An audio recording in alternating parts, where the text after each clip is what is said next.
안녕하세요. 안녕하십니까. 예, 한그루 신문 송태현 주필입니다. 네, 한그루 방송 대표 김재훈입니다.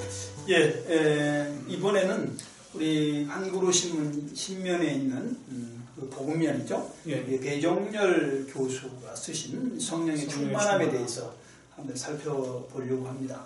이것은 순전히 기독교적인 생각을 가지고 있는 글이고요. 또 이분이 이제 목사님이시고 또 이제 개신대학원대학교 교수로 계시기 때문에 이것은 뭐 종교를 떠날 수가 없고요. 기독교 입장에서 이렇게 한번 생각을 해볼 필요가 있는 것 같습니다.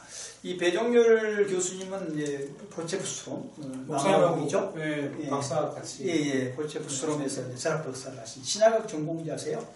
개신대학원에서 지금 이제 교수로 계시면서 교무처장으로 계시면서 학교 발전을 노력하고 계신 분인데요. 아주 훌륭하신 분입니다. 근데 이제 이분이 이제 그 성령 충만에 대해서 글을 쓰고 있어요. 그러면서 성령 충만과 성령 세례에 대해서 이렇게 언급을 하십니다. 성령 세례 문제가 매우 복잡한 문제입니다. 우리 교파에 따라 다르고요. 그러나 개신대학원 또 이제 개혁신학, 칼빈주의 이런 입장에서 볼 때 소위 말하는 장로교라든가 뭐 침례교라든가 이런 성결교단 이런 데서는 성령 세례를 이렇게 이해를 합니다. 예수를 믿을 때, 그러니까 소위 말하는 구원받을 때죠. 믿을 때 성령이 내 안에 내주하시잖아요. 그걸 성령 세례로 봐요. 전해적으로. 성령 세례. 성령 세례는 한 번 받는 거지 않습니까? 이제 오순절을 파는 약간 다릅니다. 성령 세례를 어떻게 보냐면 예수를 믿더라도 성령 세례를 받기 위해서 노력을 해야 된다고 해요. 그게 방언이죠. 그러니까 방언이라든가 예언이라든가 신용사라든가 이것을 해야 성령 세례를 받았다. Second blessing. 두 번째 축복을 받은 거다, 복을 받은 거다 이렇게 생각을 하거든요. 약간 교단마다 다른데요.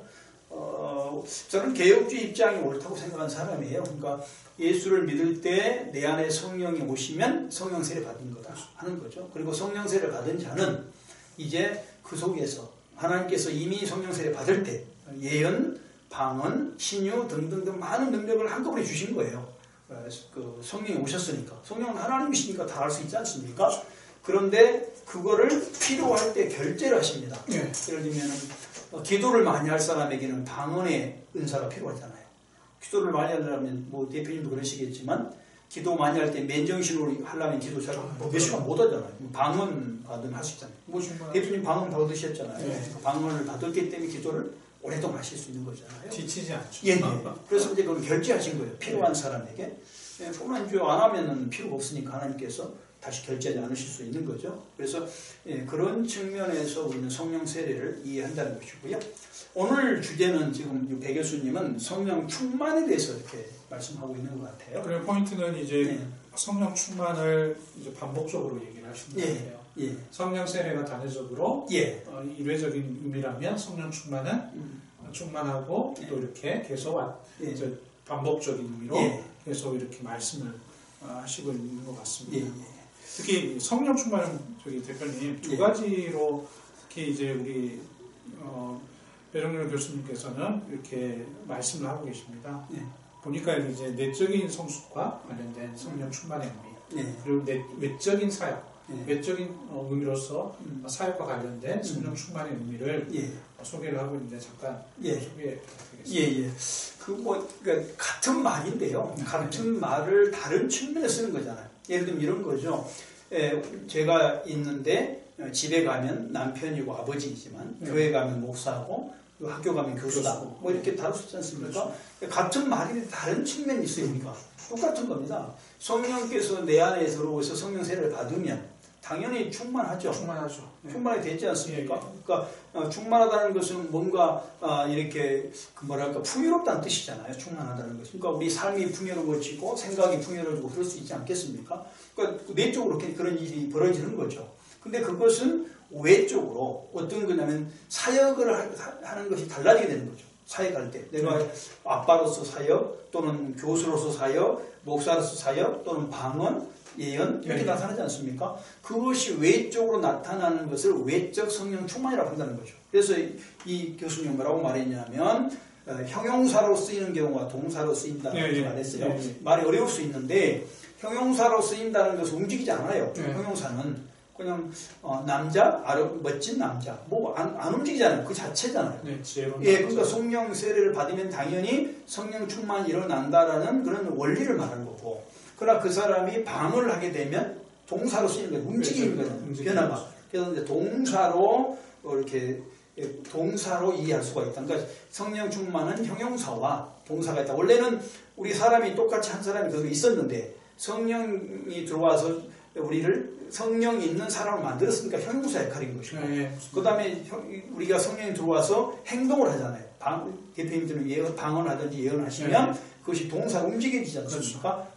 그래서 그거를 동사적인 측면에서 성령 충만이다 라고 이 교수님은 설명하신 거죠. 동시에 같이 이렇게 보이는 경우도 있지 않습니까? 지혜로운 남자가 방언을 한다. 같은 말인 거예요. 같은 말인 거를 측면을 이렇게 이제 이분은 학문이니까 이렇게 또 이제 대표님 중요한 게 이제 이런 경우가 있어요. 성령 충만 받기 위해, 성령 충만하기 위해서 쓰는 경우가 있거든요. 근데 이제 그 부분에 대해서는 또 이렇게 우리 배종렬 교수님께서 얘기를 합니다. 예를 들어서 성령 충만을 여기 보면 이제 받는 방법에 대해서 제각기 다른 회법을 내놓고 있는데요. 회개, 금식, 기도, 찬양 이런 가지 많은 것들을 이제 제시를 하는 분들이 계시거든요. 그런데 이제 제가 쭉 읽다 보니까 궁극적으로 그런 순서에 대해서 좀 이렇게 의미를 두지 않고 하나님의 주권에 대해서 강조를 합니다. 이게 우리가 굉장히 오해를 많이 합니다. 이게 이 성령론은 굉장히 오해를 많이 하고 있고, 저처럼 생각하시는 분들이 저도 이제 학교에서 그런 부분을 많이 가르치고 있고 교회에서 그러는데, 이상하게도 우리는 인위적인 경우가 많아요. 사실 개혁주의 하면 그 이제 칼뱅이 이제 정리를 했지 않습니까? 개혁주의 이꼴 칼뱅주의예요. 가장 좁은 의미 속에서는. 근데 그 근거에 의하면, 또 제가 성경을 이해하는 그런 근거에 의하면 성령은 하나님이세요. 성령이 무슨 능력도 아니고, 원래 노하우라는 그런 원어가 바람이라는 뜻, 힘이라는 뜻, 능력이라는 그 뜻을 갖고 있어요. 그런 원래 어원인 것이고, 성령 하나님은 하나님이세요. 하나님이기 때문에 살아계신 존재인 겁니다. 성자 하나님, 성부 하나님처럼. 그렇죠. 하나님이니까 능력을 다 갖고 계신 거잖아요. 근데 능력이 공평하시죠. 성령 세례도 성령이 하신 거, 하나님이 하신 거고, 성령 충만도 하나님이 하신 거예요. 근데 우리는 왜 자꾸 기도를 열심히 하면, 회개를 열심히 하면 성령 충만 받는다고 말하냐면, 우리 속에 뭐가 들어있냐면 샤머니즘이 들어있어요. 샤머니즘이 뭐예요? 샤머니즘이 이거 한마디로 이겁니다. 내가 복채를 많이 바치면 저 신이 마음이 바뀐 거잖아요. 그럼 주체가 누구예요? 나잖아요.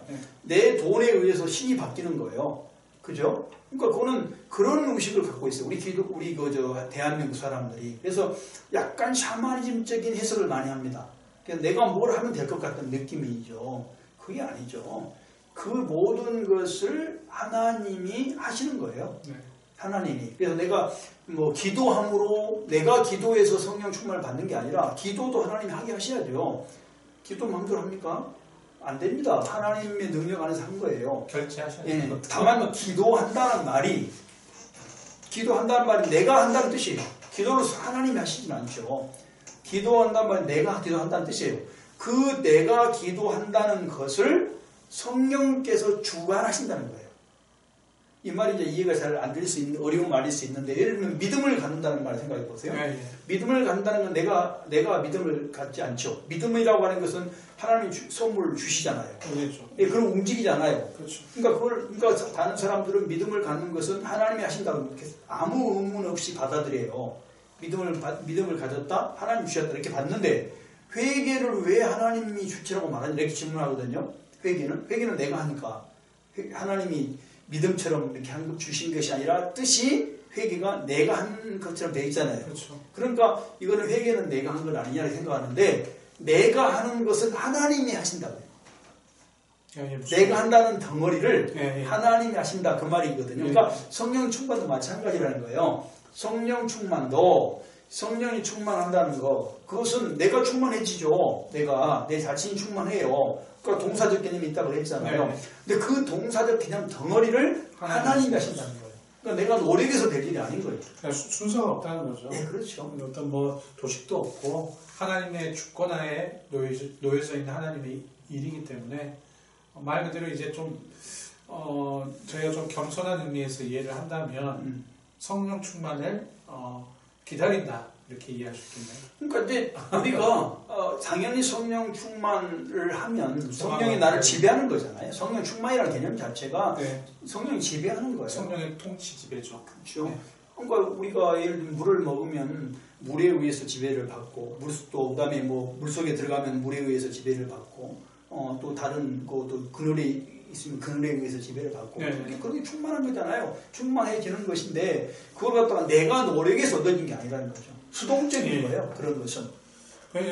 이제 문제는 이제 오늘날 크리스찬 특히 말 그대로 그런 순서를 생각해서 성령 충만을 기대하는 분들 같은 경우는 사역을 하기 위해 어떤 일을 하기 위해서는 성령 충만이 우선시 돼야 된다라는 의미에서 이제 성령 충만, 후 사역 그렇게 이제 도식을 그리는 경우가 있어요. 그래서 기도하고 그런 경우가 있거든요. 반대로 그런데 또 반대로 사역을 하면서 성령 그 후에 성령 충만이 되는 경우도 엄연히 존재하기 때문에 이제 우리 배윤열 교수님이나 우리 대표님 같은 말의 취지는 결국에는 어떤 도식이나 순서의 의미보다는 또 내가 하는 의미보다는 말 그대로 하나님께서 주체가 되셔서 하나님의 주권하에 충만의 의미도 우리가 이해하는 것이 옳다. 그렇게 이제 이해할 수 있겠습니다. 그러니까 성령 세례를 받은 자, 예수를 믿는 자, 이 자체는 성령 충만이 되는 거죠. 그게 사역에 따라서 아까 말씀드린 대로 은사를 결제를 하시잖아요. 결제하시죠. 기도하는데 방언을 주시는 것이고, 그다음에 우리 설교자들에게는 예언의 능력을 주시지 않습니까? 그런데 그런 것이 성령 충만이라는 거예요. 그러니까 성령 충만을 내가 인위적으로 만들 수 없다는 거예요. 하나님께서 하신다는 거죠. 그런 의미에서 이제 저희가 좀 이 성령 충만의 의미를 한번 점검해 보는 것도 굉장히 중요할 것 같습니다. 굉장히 중요한 문제고요. 이게 교회들이 오해를 많이 합니다. 이게 오해를 많이 해줘서 내가 마치 뭘 할 수 있는 것처럼 생각하는 경우가 참 많지 않습니까? 그래서 이 배 교수님 이 글 속에서 우리가 정말 느낄 것은 또 우리가 정확하게 정립할 것은 내 능력이 아니다. 나에 의해서 되는 것이 아니다는 것.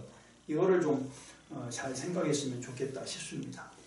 그래서 성령 충만은 주님의 몫이고 사명 감당 우리의 몫이다.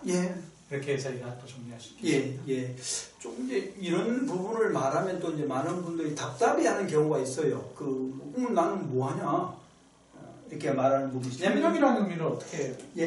협력이라는 의미를 어떻게? 협력, 그러니까 이 부분은 성령 충만이라는 단어는 내가 한 거예요. 내가 한 것이기 때문에 그걸 협력이라고 말한다면 뭐 말할 수 있겠지만, 그러니까 정확한 전제는 하나님이 하신다는 것을 반드시 알아야 돼요. 성령 충만, 성령 세례도 하나님이 하시듯이 성령 충만도 하나님의 그 사역인 거예요. 우리의 사역이 아니고 그게. 그리고 우리는 그것에 따라서 일할 수 있고 사역할 수 있고 기도할 수 있고 있는 것이지, 그거를 거꾸로 생각해서 내가 뭐를 이룰 수 있다고 생각하는 자체가 잘못됐다는 거죠. 그건 기복이죠. 기복. 뭐 여기 이곳에서 제가 한 가지 들고 싶은 것은 기독교는 출발점이 하나님이에요. 모든 첫 번째 출발점이. 이거를 이해하시면 굉장히 쉬워질 거예요. 자, 다른 거 보세요. 샤머니즘 이야기 보세요. 샤머니즘 출발점이 나잖아요. 자, 내가 복체를 냈습니다. 그럼 복체에 따라서 신이 움직이죠. 그렇죠. 그게 기복이에요. 기복은 내가 움직이게 하는 거예요. 맞습니다. 내 헌신에 의해서. 뭐 조상신도 마찬가지잖아요. 조상신도 조상에게 제사를 지내고 소를 잡고 뭐 이렇게 무슨 닭을 잡고 많은 걸 잘 차리면 조상신이 감동받아 나에게 복을 준다는 거 아닙니까? 이게 기복이죠. 자, 기독교도 복이 있어요. 기독교도 복의 종교입니다. 근데 기독교는 내가 기도하니, 내가 헌금하니 하나님이 반해서 복을 준다는 개념은 없어요. 그렇죠. 어떻게 되냐면 출발이 하나님이라고 했잖아요. 그러니까 하나님께서 나에게 복을 줍니다. 무슨 복이든지. 우리는 감사해서 어떻게 하죠? 반응하죠. 헌금을 하든 봉사를 하든 무슨 구제를 하든 할 것 아닙니까? 그걸 끝나는 거예요. 근데 하나님은 그걸 보고 이 사람이 자격이 있구나 해서 더 많은 걸 주시는 거예요. 이것은 여기에 대한 대가가 아니에요. 그냥 하나님이 선택해서 주신 거거든요. 그래도 그건 기복이 아닌 거예요. 같은 복을 받아도. 그런 점에서 똑같습니다. 성령 충만도 하나님이 주시는 거예요. 필요한 사람에게. 그러니까 그래서 기도할 때 뭐 성령 충만 주십시오 이런 기도는 없어요. 우리가 잘못된 기도를 하고 있는 거죠. 지금. 그런 의미에서 예. 성령 충만을 예. 저희가 또 이해를 해야 된다. 예. 참 중요한 사실 문제인 것 같습니다. 네, 매우 중요합니다. 우리가 정리가 잘 안 돼 있어가지고요. 개혁주의 교회가 정리가 안 돼 있어서 오해가 많습니다. 샤머니즘적인 굉장히 신앙의 사실 모습이 맞습니다. 기복적이고 예. 비는 그런 의미에서 예. 사실 잘못된 신앙을 할 때가 있는데 오늘 또 성령 충만 이 섹션을 통해 가지고 우리 또 귀한 그 말씀을 이렇게 정리해 주셨는데 저희가 이제 성령 충만함을 좀 올바로 이해를 해서 신앙생활을 할 때에 하나님 기뻐하시는 그런 신앙생활을 우리가 또 영위해야 할 것 같습니다. 그렇죠. 예. 그런 부분에서 감사드리고요. 예. 저희도 성령 충만함을 항상 승리하기를 소망해 보겠습니다. 감사합니다. 네, 감사합니다.